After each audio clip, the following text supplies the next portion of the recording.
To masu bin mu a shafin BBC Hausa Facebook a daidai wannan lokaci, assalamu alaikum wa rahmatullahi ta'ala wa barakatuh. Barkanmu da yammacin ranar Alhamis, kuma sunana Halima Umar Sale.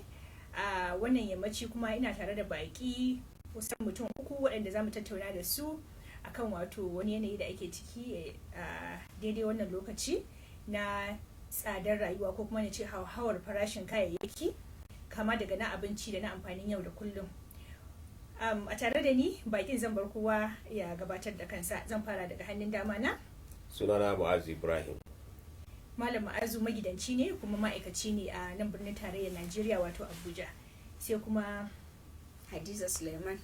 Hadiza Suleiman ita kuma uwar gida ce, zai iya cewa wato matar aure ce wadda take kula da gida da iyali. Sai kuma Fatima Umar Cikaire.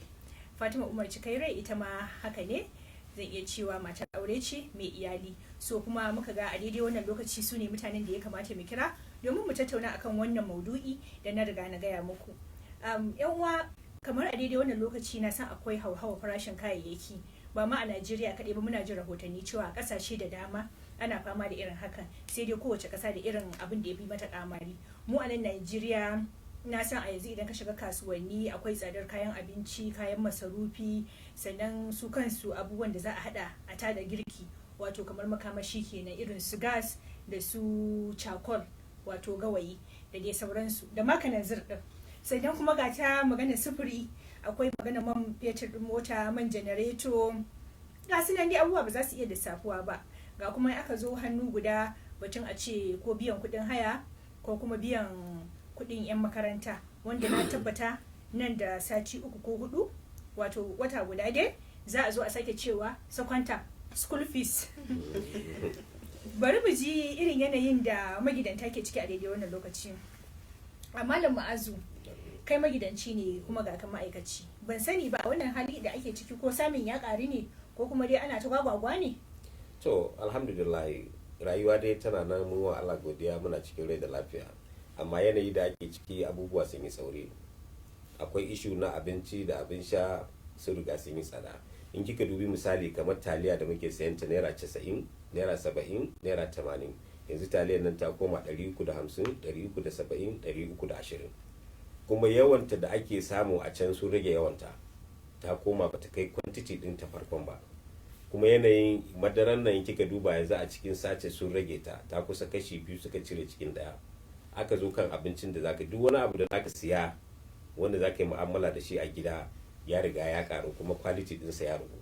In kika dubi gas nan da ake amfani da shi, masu gas ya sauka, karfinsa bai kai na da ba, kuma kudinsa ya ɗara da. Gawayin nan da muke saye shi yana nan da quality dinsa da kyansa, nagartarsa, amma kudinsa sun karu. Ba kowa yake amfani da itace ba, tun da karkara ba karkara ba ne. Abu biyu ne dama, gas, itace. Idan ka koma ta gefen za ka yi amfani da wutar lantarki, za ka sa electric stove, shi kuma kudin tarif din na wutar shi kuma ya ninka.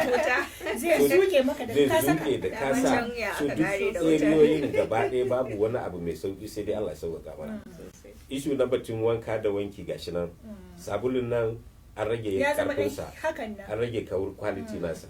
Shi kansa omo in ka duba a sace din ya zama sauƙan kaɗan. Kuma yawan sa kayayyakin da wasanni na yara yanzu ya karu. Yanzu an yi hutu na makaranta, yadda kake wanki a gida yanzu ya ninka so 2 ko so 3. So sayan sabulun sai ya ninka. Albashin kuma ina nan inda yake bai motsa ba. Bai motsa ba, bai karu ba, bai zama haka ba. Idan aka je cefane, ban sani ba, yawanci mata ku ne masu zuwa cefane. Ku ya kuka ga sauyin wannan al'amura a 'yan kwanakin nan, ko in ce a baya-bayan nan? Hajiya Hadiza, in kika je cefane, ke kike zuwa cefane hada? Ni nake zuwa. Baki kuɗi ne ke yi. Kuma kin san irin wannan wani sa'in ya fi ciwo rai. In aka baka kuɗin baka isa ka da aka ce ai ba haka ba. Ba haka bane ba. Ya kike fama in kika je kasuwa, ke da Hajiya Fatima, ya kuke kallon abubuwa? Ya kuke kokarin ku yi manage? Ya kuke yin matin daga list din jerin kayayyakin abin da za ku siya din? Ai abubuwa yanzu sai dai kawai a ce Allah alhamdulillah. Shine abu na farko da mutum zai fara cewa. Tunda ma dai akwai rai da lafiya. Akwai rai da lafiya, in ka same su ma to ka gode ma Allah. Amma tsada abubuwa kan ai kullum hauhawa. Yau in kika je kasuwa, abu ya ƙara kuɗi, gobe ya lunka, jibi ya lunka, haka ake kullum. In kika je da kuɗi da sunan zaki saye abu 3, to zaki you end up ki saye guda biyu ki dawo gida batun ki saye uku ma bai taso ba dan saboda abin da kika bari jiya ba shi zaki zo ki samu ba. So abubuwan dai kawai sai a ce kina so ki ce min yanzu duk lokacin da kika je kasuwa kamar in kika je wannan makon in kika koma wani satin kina samun abin da ke karuwa sosai don haka ake bari in ga miki wani abu da akwai yayana da muka je da shi zamu sayi wani abu a kasuwa aka ce mana 50,000 sai ga abin yayi tsada sai ce kai mu rabu da ina cin ka saya kasar mu yanzu baka da tabbas shine kawai sai ba saya ba da gari ya waye kwana biyu abin ya taso dole ya saya 60,000 ya saya da ma ya siya cin ranar din da ya rage 10,000 ita ma da ta rage babu wani abu da zaka je kasuwa yanzu kai tsammanin zaka tar da shi a kudin sa ba ma wai ragu ba babu. Hajiya Fatima ke kika shiga kasuwa me yafi baki tsoro? Kin san ni fa akwai abin da yanzu idan na je siyayya shi na kuma wallahi tsoron in taya kudin sa sosai. Akwai kaman su man gyada haka kaman su tumatir more especially irin kaman wa'annan dai perishable abubuwa tunda su yawa su tumatir kayan gwari kayan gwari su mafi akasarin lokaci ba su da ma asalin kuɗi a ƙasa. Zaki iya zuwa yanzu ki samu kuɗin da kike tsammani kin tafi da shi zaki siya sai ki je ki tarar abun kwata-kwata ya canja instead of kina tunanin ki siyo watakila basket haka babban basket ɗin haka ɗan kwandon tumatir ɗin na haka zaki iya dawowa watakila bai wuce ki sai rabin shi bane wani lokaci ki dawo da shi so zai iya kin san su dama suna tafiya da yanayi lokaci ko rani ko kara yawa to amma a cikin su zaki samu wani lokaci wani ya dan hau wani ya sauka hakan nan zaki yanzu kamar yanzu albasa ne take dan kudi take wuta take kan ganiya take kai sosai so yanzu haka in kina tsammanin ki je ki same shi a yadda kike so ba za ki samu ba.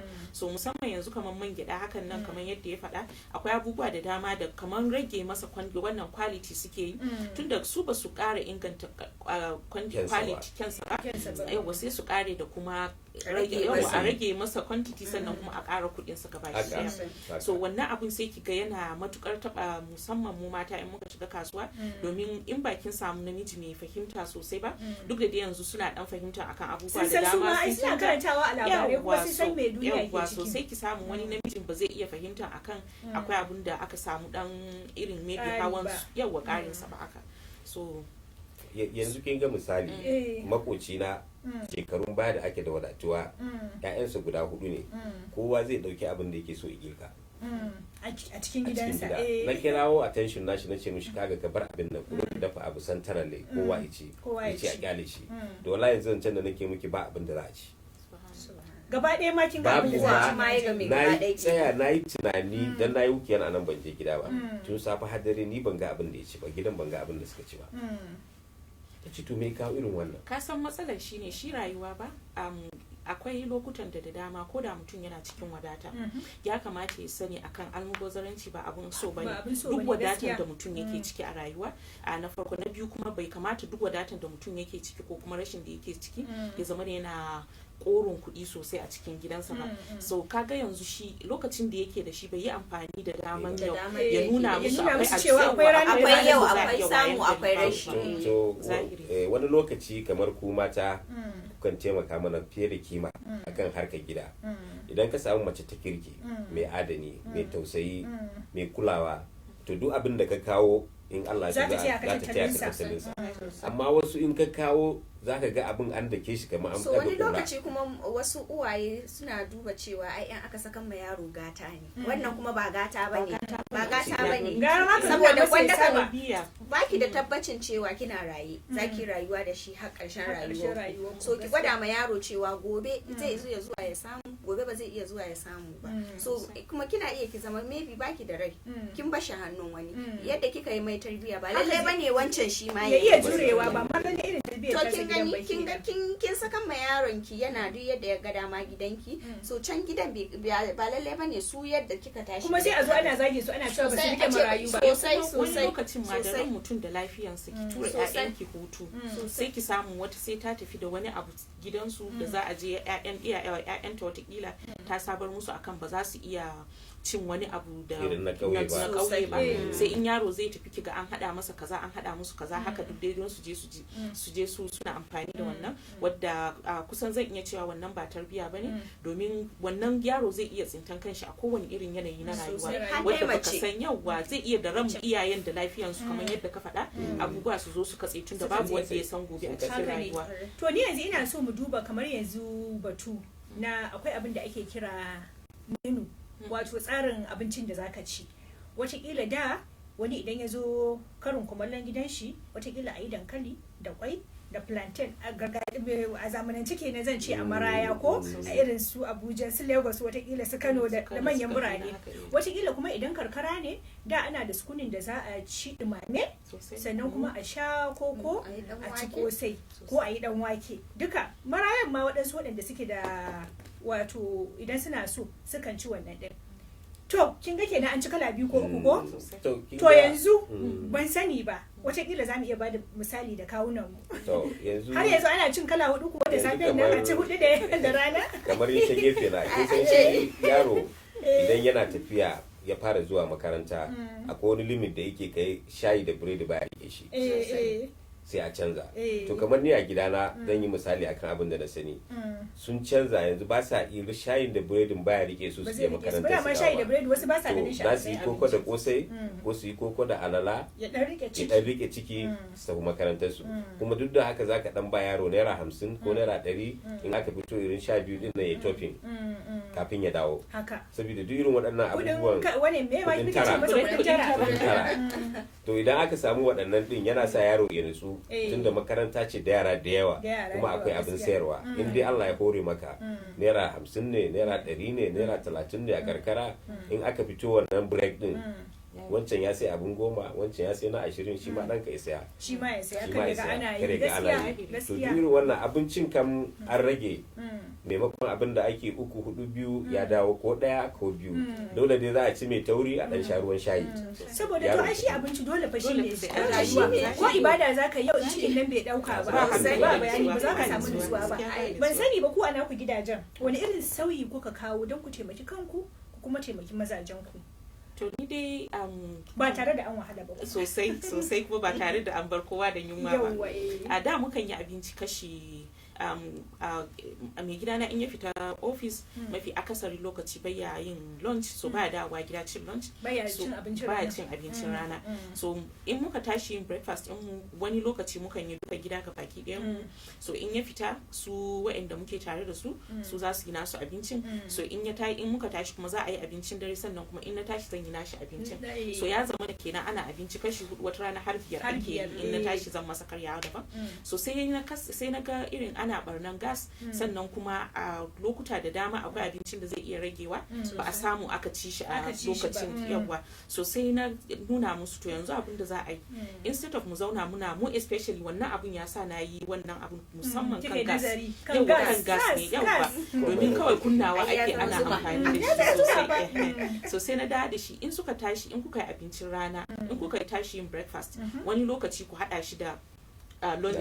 sai abincin safe da na rana sai a yi na rana sai wanda za a ajiye a kula sai a yi su in suka dawo su yi ta faman su da kayan su to wani lokaci kuma sai in ce musu to ku yi breakfast sai kuma in kuka tashi lunch sai ku yi abincin rana da dare yawwa sosai shi kuma in ya tashi dawowa sai in yi masa nashi to wani lokaci kuma in na tashi sai in hada mana dina din ko kuma abincin daren gaba daya sai mu yi shi baki ɗaya to duk yin hakan dai yasa mukan samu dan rage amfani da gas din sannan kuma amfani da kaman su kayan miya da kuma sauran abubuwa da ake irin don matukar mutum ya ga akwai abu irin kaman da yawa hakan nan an fi barnar shi sosai musamman mu mata muna da wannan dan matsalan hakan nan so yin hakan sai ya za irin na samu daman rage amfani da su kayan gwari da kuma shi gas din sosai so kuma ban dai bar kowa da yunwa ba baki bar kowa da kuma ni gaskiya ina ba da shawara wani sa'in nakan ce kamar ni misali a gidana sai naga kamar yadda kika faɗa idan naga lokacin da kayan gwari ke kan ganiyar su ne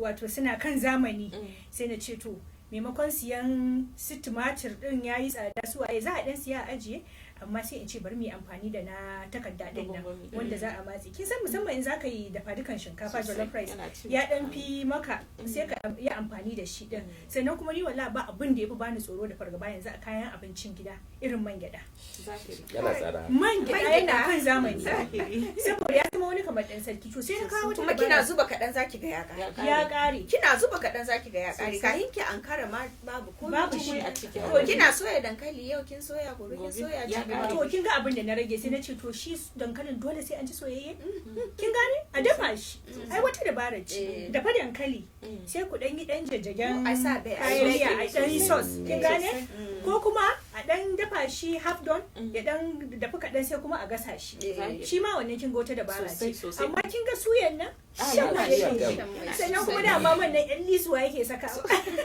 ya shi ya sha miki mai ya sha miki gas ya sha maka gas da ana soyawa to amma idan kika zuba shi a ruwa bai kosarwa kina ci kadan zaki ji binti kadan sannan kuma wani sa'in sai na ce to dole sai dankalin turawa saboda shi ma dankalin turawan yanzu shi ma ya zama dan sarki 2,500 ne kwandon nan so amma kin ga sai ka ce to bari kai amfani da dankalin Hausa dankalin Hausan nan dankalin Hausa ma da 800 ne da 400 ne yanzu 800 ne da na dan wannan kwandon na dankalin Hausa to shi dai shi ma in aka kata shi kana iya shi ma dafa shi ana ma yin fatan shi ana gasawa shi ma zaka gasa to kin ji ma har ana gasawa gidan masa ana gasa zaki fasan wake da shi zaki hada shi da shinkafa fara ko ki jollof duk da ba sai ya danganta ga yadda matan ta iya girkin da zai baka dandana yawa wato da an kawo fa zamanin fa da dole ba sai mun canza tsarin sai a mutane su taimaka wa bude maza kwakwalwa a taimaka sai an bude kwakwalwa sannan bayan wannan kamar misali a ce wankin kaya ko wanka za ki ga yadda wani sa'in omo wallahi wani sa'in sai ki kusa zazzage leda guda ya ke miki kumfa sosai zahiri musamman in ya danganta da ruwan wajen da kuke sai ki ga shi dan kadan sosai saboda su an rage shi mai omo yawa yakan tafi da yanayin ruwan guri idan wani da suke sai mace hard water ruwan zartsi ruwan zartsi to bai cika kama omo sosai cika ba kama omo Zaki kuma ta yawanci zuba a ba zai karkara haura ba. ruwan zartsi shi ne ne ake amfani da shi ai asarar omo ai asarar sabulu Ai asarar domin duka bai kumfa da zaka ji Zai ba, ka kayi zai wanka ba. da kyau. muna maganar kuma gas kin san yanzu gas fa shine dan sarki na karshe to mu a nan karkara maraya ne ake amfani da gas a karkara dama can su gas Ko baya itace. cikin tsarin rayuwarsu to mu din yanzu da muke nan ku ne wato mata yan uwa waɗanne shawarwari za a ba wa mata na gida akan amfani da gas ɗin nan me za a dinga amfani da shi as an alternative wato a madadinsa a wasu lokutan in kika ce electric wuta in kika ce electric gas wuta ya ma fi wannan har gara ke amfani ma da gas da gas ɗaya Ya akan fi ki amfani da sauki. wuta yawa so waɗanne dabaru za ku iya gaya wa mata na wato abin da za su yi a madadin gas wani sa'in a ɗan dinga ɗan sassauyawa a to ina ga Gawayi. yawa na farko akwai shi gawayi na biyu kuma akwai shi risho risho sannan kuma akwai itace so sannan kuma akwai wani abu da na taba gani a wani karo mun tafi mun je India naga suna amfani da kashin shanu suna dawo da shi wannan kin koma karkara kenan Yawwa, ana batu to a inda cikin za anan a yi- maraba a maraya yawwa to inda za a yin mutane su ana shigo mana da shi ta nan din a kawo hikima Zahiri, tun daga hikima shanun nan suna yawwa, kuma zaka kashi yawwa. sosai amma sai a sa aka shara. tashi sai dai a sa a kai dai me su Gona. gona a a ce kai. yawwa to Yanzu yanzu kin- misali da babu gona fa me ya kamata a yi sai a san yadda za a sarrafa shi a dawo wa mutane da shi cikin gari so in case in babu ma wannan din shi gas shi kamar shi gawayi da muke magana so kin ga alternative ne ko in ce wani nau'i ne na wannan din da za a iya amfani da shi Amfani duka da da shi. shi itace din duka tun da dai a karkara mun san abin da aka fi samun shi available so in case in kuma kina mijinki yana da karfin yin wannan zaki iya amfani da kamar su pressure cooker duk da dai yana da dan hatsari haka kamar wajen tafasa duk wani abin da dai zai dauki lokaci ɗauki lokaci. yawa sai a koma a dan ni ma na yi wannan haɗa shi. tunanin na ce idan ganda zaki dafa ni da kin ga idan kika ai saka ni ta zan pressure dafa pot ganda dama wannan constant ne a gawan zan dafa gawayi a gawayi a kuma a gawayi pressure pot nake din sosai yana daukar sa sosai tana dauka okay to ai ban ma taɓa tsammani ita gawayin yana iya daukan pressure yana pot ɗauka sosai yana akwai shi ɗauka. gawayi din akwai wani sabon abu da suka masa kamar rusho idan kika sai gawayi naira 100 to zai yi miki girkin da baki tsammani ya fi gas din sauki ya fi kanan zai sauki don wani kutu ne suka yi shi haka kika zuba gawayi to ina jin kwanaki dai an sayar da shi ko 21,000 ne amma yanzu ya sauko 16,000-15 ana sayar da shi Yana ana da gawayi ake naira amfani. 100 in kika zuba to zaki yi mamaki oh baya cin gawayi kuma zai baki to wutar da kun zai ji miki fa girki. akwai hanyoyi da yawa fa wanda za Sannan mu miji taimaka ma yake faɗa ai mutum ne ba yake gaya mana To ai ni nake sayan kayan a gida na Zaki siya to kai ka nuna san ne ka wannan. hanyar da zan bi Ka a samu samu sauki. sauki ka samu Zahiri sauki shi yasa to ni yanzu ban saboda ni sani gaba ɗaya na ajiye kanazir ka ajiye ka nan zai ajiye kafin ka same shi da wuya sosai kuma in ka same shi da wutar da take tashi da injinsa kusa yake sosai muna da yara eh ba wani akwai kuma hatsari. sakawa da sauka suke da shi ga ba bata wuri yana ɗauka zai ga buga bata waje bata To, tukwane gaba ɗaya ni na daina amfani da to yanzu kanazir bari mu dawo kan maganar sufuri tunda kai ma'aikaci ne kana zuwa aiki kullum ka fita ka koma sannan kuma a gida a barwa iyali abin da za su ci. Da yaya tsarin ka yake, kana siyan abinci ne na wata guda ka ajiye har sai lokacin da aka sake wani albashi na watan nan ya kare ka sake siyowa, ko kuwa a'a duk sati ne kake yin cefane, ko kuma a'a kowace rana ce? Sannan kuma yaya batun sufuri zuwa wajen aiki, in motar kanka ce zuba man mota karuwarsa da raguwarsa, in kuma biyan kuɗin mota za ka yi, yaya abin yake? To alhamdulillah, batun yanayin abinci ko kuma yanayin me kika ce ne sufuri, to kin ga idan kika saka motan ki taki a hanya za ki sha mai akalla na 5,000, to ba zai kai miki sati ba zuwa da dawowa. Birnin tarayya misali ke dauka daga Maraba zuwa Iriyawa ko daga Sulaja zuwa cikin gari, to ba zai miki sati ɗaya ba. So gaba ɗaya sai na tarkata, sai na ajiye motar, sai na ɗauki 200 ne, sai in zo bus stop, sai in shiga mota 200, sai in je in dawo 200, ya ishe ni. 400 ta wadatar maka. To 400 nan in ka lissafa ta a satin nan kwana biyar kana da 2,000. 2,000 kin ga an rage 3,000. Kin ga kin samu 3,000. 3,000 na zaki iya kulla gab din omo, ko zaki kulla gab din mai sabulu da wasu abubuwa. To wannan hanya ce mafi sauki, gani nake yin ta. To tsarin cefanen fa na wata ne? Tsarin cefane idan na tashi, in an biya ni albashi yau, zan ɗauki kuɗinsu iya kiyasti, zan ba su kuɗinsu. Sai ka ba uwar gida. Ni ba na tare da su, su suke gida. Abin da zan ci a nan da daban da abin da za su. Su ka bar su a gida, kai kana Abuja suna Kano. So idan na ba su kuɗi, sai wata ya ƙare, an biya wani biya. Idan an samu shortfall, za su kira ni. An samu abu kaza, zan yi refunding. Wannan na ba su dama. Saboda duk abin da ake yi, kai inda za ka zauna ka ji daɗi ka huta, to ka tabbatar iyalinka suna da nutsuwa daidai kima.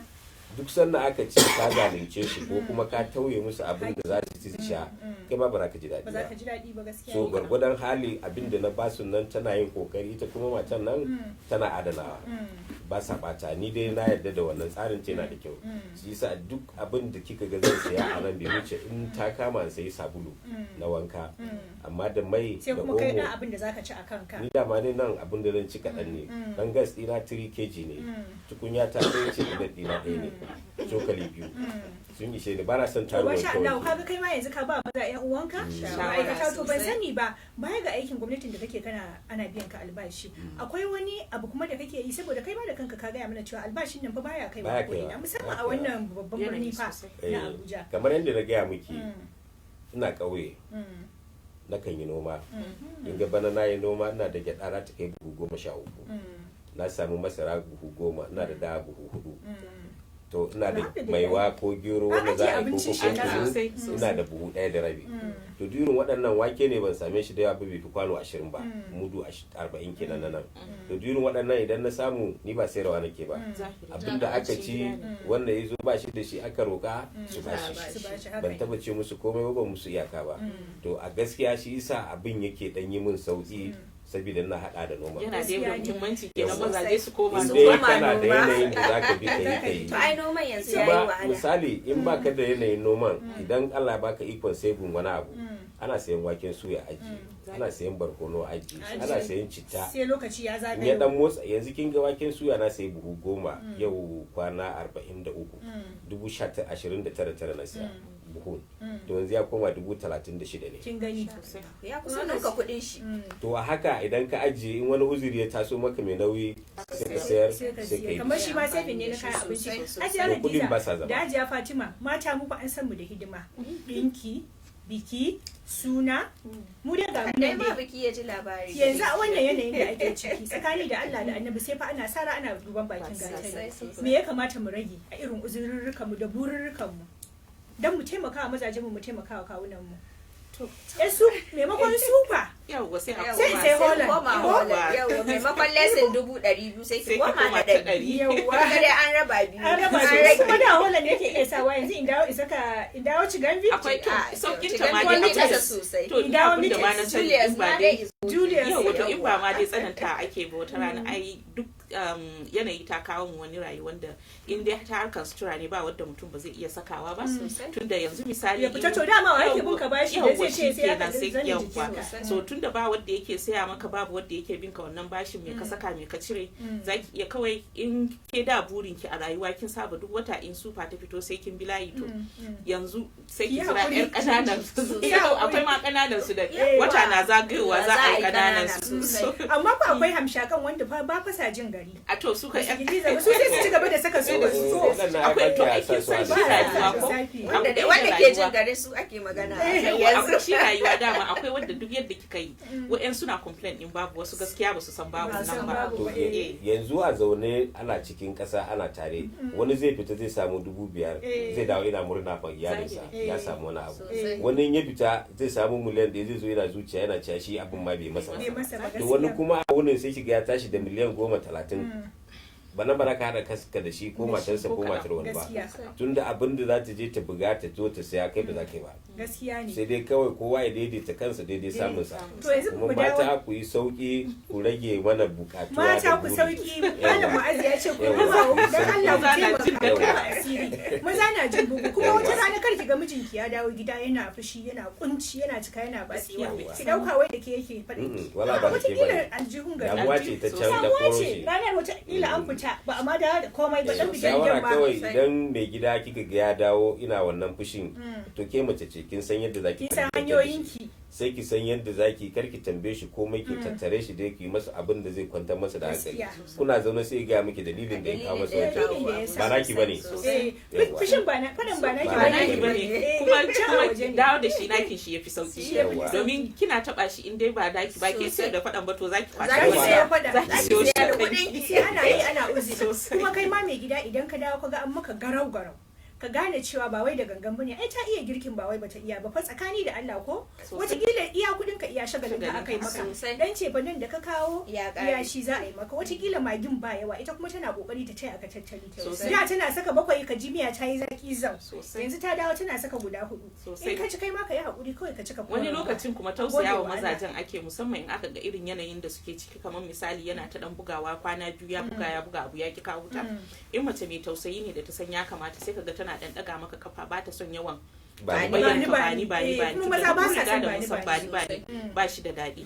So yau so kin ga dole wata rana duk abin da ka zo ka tarar, musamman in ta kwana biyu bata nemi kawo din baka sani akan watakila tausaya maka take yi yasa ta dan yi managing abin da kake da shi ba ta da shi. Bari mu dawo kan batun data, tunda kin ga ana magana ta zamani, komai aka ce kuma zamani a tafi da shi.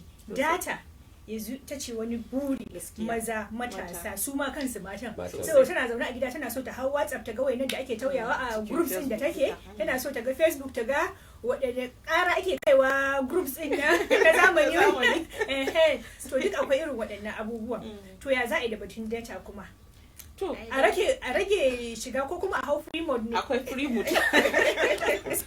Data ma yanzu ai ta zama zuma wallahi ta. To kun ji fa daga maza har matan. To ni kuma na ce a hau free mode dan hotunan da muke dan wallafa musu muna so su dan dinga gani. To yanzu wannan bidiyon da muke in kana free mode ai ba za ka gani ba. To a dinga hawa free mode din lokaci. Amma in ana abu mai muhimmanci ko kuma wani abu da ya kamata ka gani sai ka dan kunna data ko ba haka ba. Amma dai gaskiya rayuwar ce sai ana yi. Ban ce a hau free mode gaba ɗaya ba. Amma wani sa'in a dan dinga yi ana da ragewa ko kuka ba da wannan shawara. Saboda rayuwar sai ana sara ana duban bakin gatari. So dan kuma kamar yadda muka kawo maganar yara, a dinga nuna musu cewa to abu fa ya sauya, ka zaunar da 'ya'yanka ka gaya musu kaga kazan nan da ake samu babu fa yanzu, don su san me ake ciki ko ba haka ba, saboda barin su saka kakara zuba din ba gata ya musu. Wasu yara ma ba su san babu ba. Sai kuma wani abu ina ga da ya kamata a sake jawo hankalin mutane akan su, musamman mata. Idan kina da 'yan aiki a gidanki sai kin yi fa da gaske, saboda su ne wani sa'in suka fi kowa barna. Su gani suke ba su san yadda ake mai gida yake kawowa ba, ko kuma ba su san yadda kuke kawowa ba. Sai a yi maka barna. Wata mai aiki ba ma abinci ya rage, maybe a aje shi, ya kamata a aje shi a ci da daddare. Ko da zaki zo suna iya su zuba shi a ce ai to na ɗazu ne. kin ji fa an zubar miki da abinci. Wannan tarbiyyar ta kushe ta gida. To mata sai mun sa ido. Sai mun sa ido gaskiya. Na farko dai abin da zaki ba su ki lissafa abu kaza zai ishe mu abincin lokaci kaza. Kuma idan aka yi abincin nan aka gama in kina nan sai ki leka ki gani me ya rage. Sun sa shi a fridge ko sun bar shi a waje. Ki ajiye. Idan sun adana shi to sai ki lissafa musu ko a ƙara irin wancan a ci da rana. Ko kuma a san yadda za a yi da shi. Amma in dai har ba kya supervision zuwa gurin masu aikin ki. Yadda kika saba da sun rage za su tattara su watsa. Ko kuma su dinga kwashe wani kawai babu wahala. Amma da shi shine akasarin lokaci wa'yansu masu aiki fa suna tafiya da tarbiyyar matar gida. In kina angozara to haka masu aiki za su yi. Kika zama kina san cewa kina zubar da abinci a dustbin su yanzu ba su san abinci ba za su yi ba. Kawai so duka ya danganta da ke karan kanki ne. Sannan kuma dan kar su yi miki mugunta ko su dinga miki sata ki dan dinga kyautata musu akai. Gaskiya wannan maudu'in yana da faɗi. Idan muka ce za mu ci gaba da tattauna shi ko kuma kowa ya dinga kawo wato misali na irin rayuwar da yake ciki gaskiya za mu iya kwana fa ko saboda haka a takaice muka yi kuma saboda ma yan data kar mu cinye muku mu ja ku har awa ɗaya ana cinye muku wannan shi yasa muka yi shi a gurguje a takaice muna fatan dai ya shawarwarin da aka bayar daga mazan har matan kowa zai dauka saboda a gudu tare a tsira tare ba ma so mu ji ana cewa auraraki suna mutuwa saboda wannan rayuwar da ake ciki abu ne da zamu iya zama mu yi tsari mu yi lissafi ko ba haka ba mu saka azanci a ciki duk sai mu zauna lafiya sai kuma mu roki Allah ya kawo mana sauki Allah ya sa sabuwar shekarar da zamu shiga ta zo mana da tarin alkhairai ta zo mana da tarin sauye-sauye komai yayi sauki taliyar nan da ka fara magana akan ta wacce da ita ta fara budewa maimakon mu dinga siyan ta 300 da wani abu ta dawo mana naira 90 ubangiji Allah ya sa mu ga wannan lokaci kuma ubangiji Allah ya sa da mu da dukkan alkhairai baki da muke tare da su Hajiya Fatima Cikaire da Hajiya Hadiza Sulaiman